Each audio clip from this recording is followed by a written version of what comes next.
Voilà pour le sommaire de ce journal qui s'ouvre avec l'installation du bureau définitif à l'Assemblée nationale, désormais chapeauté par Aubin Minakou. Sans surprise, le secrétaire général de la majorité présidentielle a été élu à la présidence de la Chambre basse du Parlement pour cette deuxième législature. Mais comment s'est passée l'élection et composition du bureau? C'est dans cet élément de Crispin Chibassou et Héritier Manda.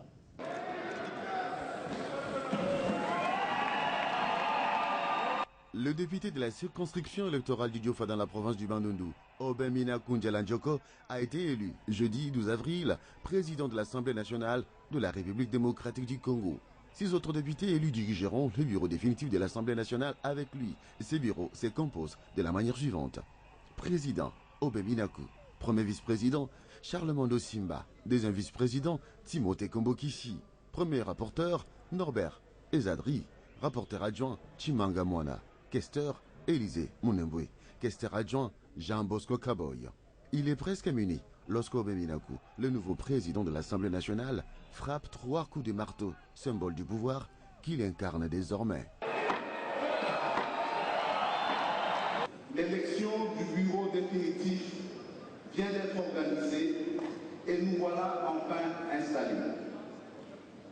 Tout cela n'aura été possible que grâce à la détermination du président de la République, à l'engagement du peuple congolais et à l'implication positive de chacun de nous. L'élection des membres du bureau définitif de l'Assemblée nationale s'est déroulée en l'absence d'une bonne partie des députés de l'opposition après la motion du député Jean-Lucien Boussa du MLC. Après l'élection du bureau définitif de l'Assemblée nationale dirigée par Aubin Minakou Ndjalanjoko, le rythme de travail devra prendre un coup d'accélérateur à la Chambre basse du Parlement congolais. Et le nouveau speaker promet de faire de l'Assemblée nationale un temple de la démocratie et de la défense de l'intérêt général. Nous n'avons pas de temps à perdre. Le respect du temps n'est pas synonyme d'agitation ni de précipitation. Nous voulons simplement en appeler au sens du rythme du travail, de l'assiduité au travail, de la ponctualité aux réunions. Sans discipline dans le respect du temps, il ne nous sera guère possible d'apurer les arriérés législatifs. À 12h30, le président du bureau définitif de l'Assemblée nationale, nouvellement élu, lève la séance. C'est donc Aubin Minakou qui va diriger les débats à la Chambre basse du Parlement, mais il y a quelques mois avant, il était méconnu du grand public. Sa montée fulgurante en politique et éléments biographiques de cette personnalité avec Crispin Chibassou.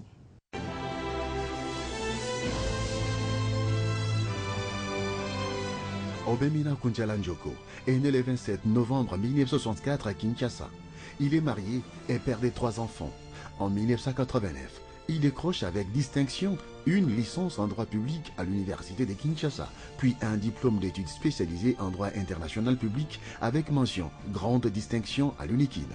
Cadre du PPRD, parti dont l'initiateur est par-dessus tout l'autorité morale. Aubin Minakou n'est pas tombé de la dernière pluie.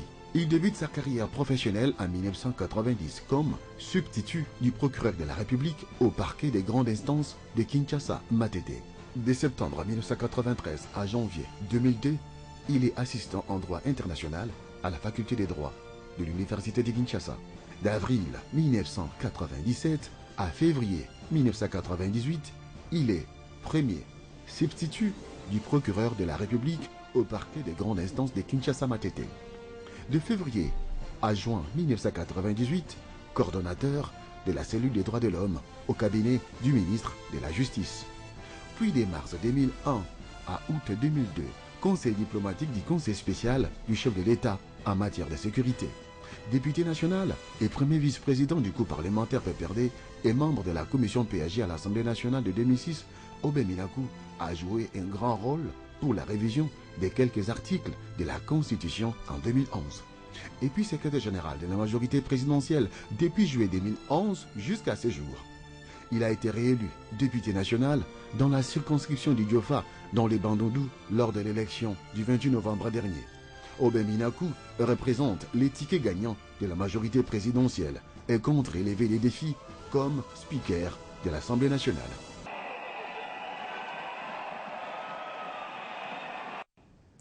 C'est donc lui, Aubin Minakou, qui va conduire les débats à l'Assemblée nationale. C'est tombé depuis jeudi dans la soirée. Et l'ambiance était électrique dans la salle de congrès au Palais du Peuple, malgré l'absence de la majorité des députés de l'opposition. Je vous propose d'écouter quelques élus du peuple qui ont pris part à l'élection du bureau définitif. Ce que nous avons voulu rechercher à travers notre motion incidentielle, c'est que le jeu soit clarifié avant le vote. Tu sais, c'est un vote secret.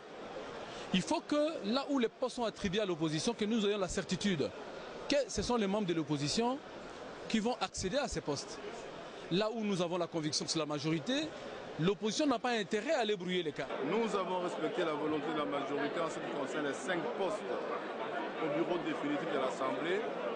Il semblerait que la considération qu'on apporte sur les propositions de l'opposition semble être charcutée et mêlée par un télescopage de la majorité. Badi Banga et Rémi Massamba étaient exclus de l'UDPS aussi parce qu'ils sont allés voir M. Reinders, donc le ministre belge des Affaires étrangères.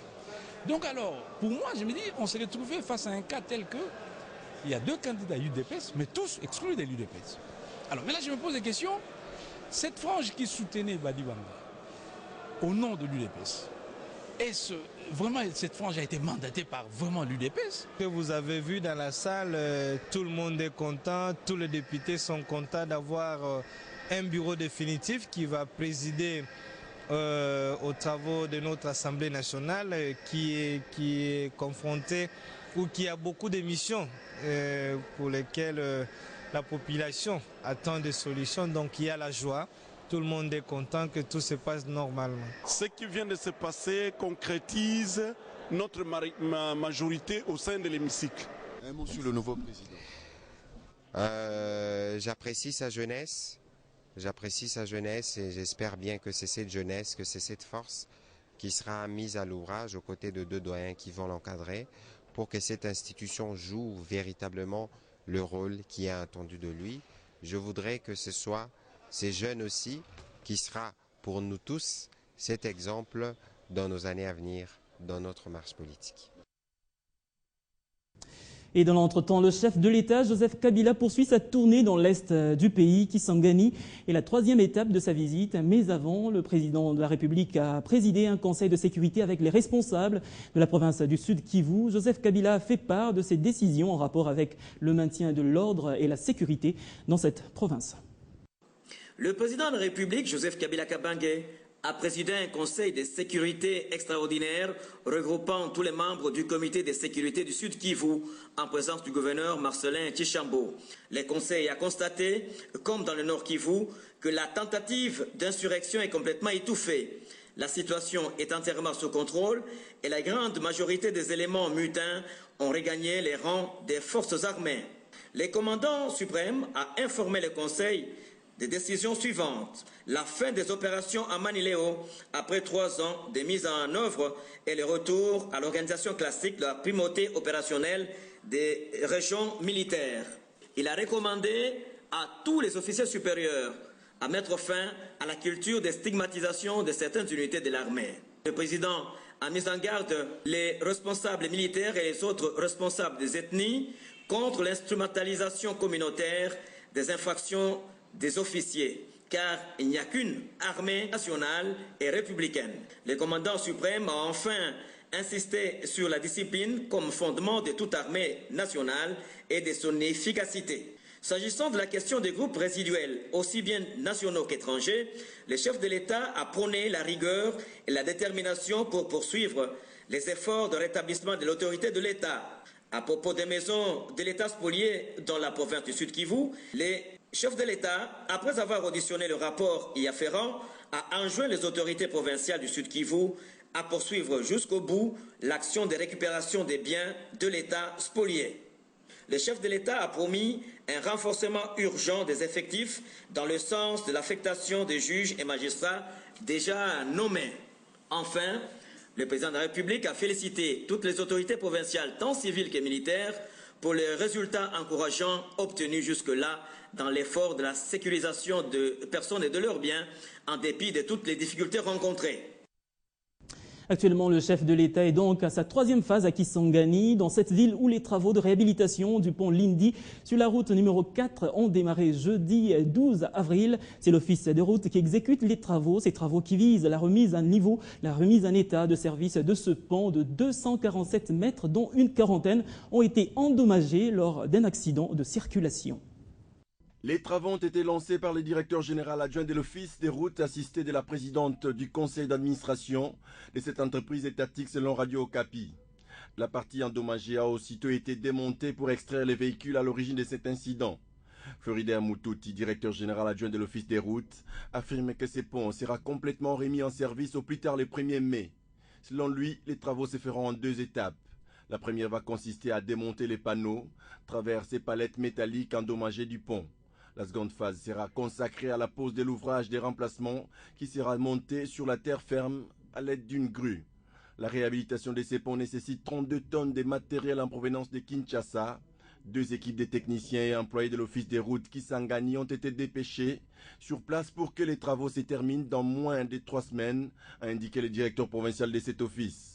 Pour rappel, les ponts Lindi, long de 247 mètres, s'est effondré il y a plus de 2 semaines à cause de la surcharge d'un véhicule en provenance du Nord Kivu.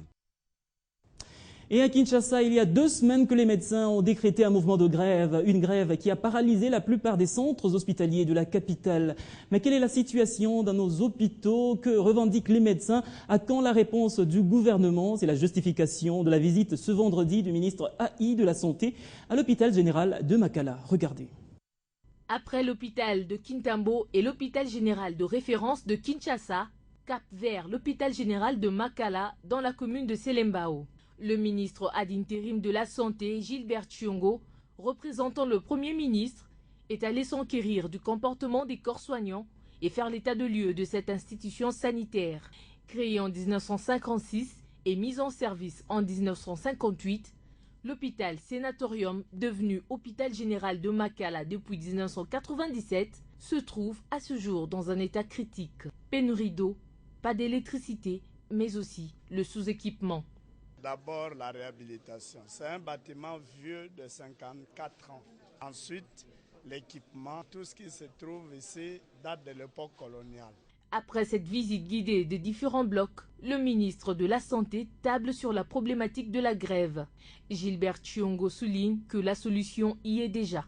En ce qui concerne l'octroi de 815 véhicules aux médecins, le représentant du Premier ministre précise. Qui ont constaté l'évolution positive du dossier. À la problématique de l'exonération de 815 véhicules de médecins. Je voudrais rappeler que cette question a été complètement réglée par le chef de l'État qui a décidé une exonération totale des frais des douanes et des taxes. Nous poursuivons les discussions au courant de la semaine prochaine avec le SINAMED de manière à discuter et à finaliser le protocole d'accord. Les négociations se poursuivent avec le SINAMED pour mettre fin à cette grève qui risque de se radicaliser sur l'ensemble du pays, a-t-il conclu. Plus d'1 million d'habitants de 4 zones de santé bénéficient des services de cet hôpital qui renferme 570 agents, dont 70 médecins. Sa réhabilitation s'avère nécessaire. Restons dans le secteur de la santé pour parler de la PNC et la police nationale congolaise qui a réceptionné ce vendredi un lot important de matériel médical, dont de l'ONG Pink Africa. La remise officielle du matériel a eu lieu au camp Lufungula ici à Kinshasa et au travers de ce geste bien accueilli par la police nationale congolaise, l'ONG entend contribuer à l'amélioration de l'accès aux soins des policiers et de leurs dépendants. Constitué des chaises roulantes, des matelas, des appareils d'imagerie, ces dons importants de matériel médical a été remis à la police nationale congolaise par Pink Africa, une organisation non gouvernementale basée aux États-Unis. Et comme on a une ONG qui s'appelle Pink Africa, comme on l'a dit, alors on a été vraiment interpellés à faire quelque chose pour la police parce que c'est la police qui garde la population et on doit faire quelque chose de mieux pour cette police qui est en train de protéger la population. Faisant d'une pierre deux coups, le général Bisengimana a procédé au lancement officiel de la campagne de sensibilisation des policiers sur la mutuelle de santé. C'est question d'initiative, un peu de volonté, un peu de détermination, un peu d'engagement. On peut faire beaucoup de choses même si on n'a pas assez de moyens. Nous avons pris des contacts avec une ONG américaine qui vient de nous fournir ce matériel. C'est au début, Nous pensons que nous allons poursuivre pour que nous puissions, tant soit peu, équiper les centres de santé de la police à travers toutes les provinces de la République pour une bonne prise en charge des policiers et de leurs membres de famille. Ces gestes, le premier d'une longue série de partenariats avec la police nationale congolaise, a promis Pink Africa, qui compte poursuivre modestement sa contribution dans la prise en charge médicale de policiers.